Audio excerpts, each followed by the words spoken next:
আসসালামু আলাইকুম। আমি আজকে পোলাও চাল দিয়ে পায়েস রান্না দেখাবো। নতুনদের জন্য খুবই হেল্পফুল হতে চলেছে। প্রথমে একটি হাঁড়িতে দুধ জাল করতে বসিয়ে দিয়েছি। তারপর চায়ের কাপের 1 কাপ পোলাও চাল খুব ভালোভাবে ওয়াশ করে বলক ওঠানো দুধে দিয়ে দিলাম।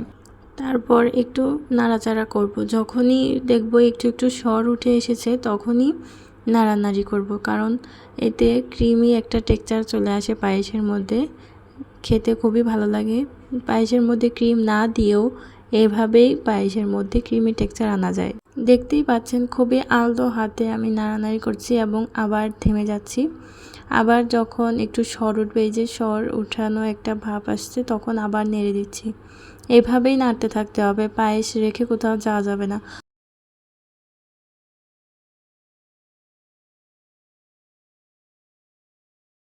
আমি কিছু গরম মশলা অ্যাড করে দিচ্ছি। এখানে আছে 3টা এলাচ, 2টো দারচিনি আর হচ্ছে 2টো তেজপাতা।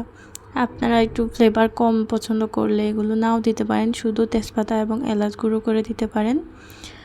তো যাই হোক, এভাবে এটা দিয়ে তারপর নাড়াচাড়া করতে থাকবো যতক্ষণ না চালটা সিদ্ধ হবে।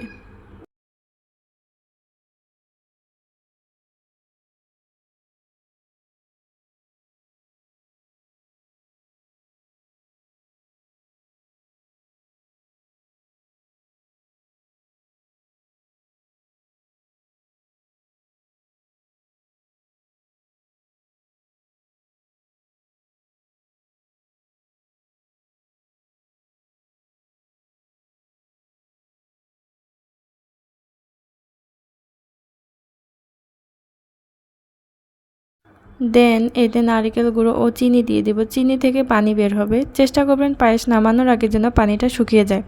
পায়েসের আসল স্বাদ অনবরত নাড়তে হবে।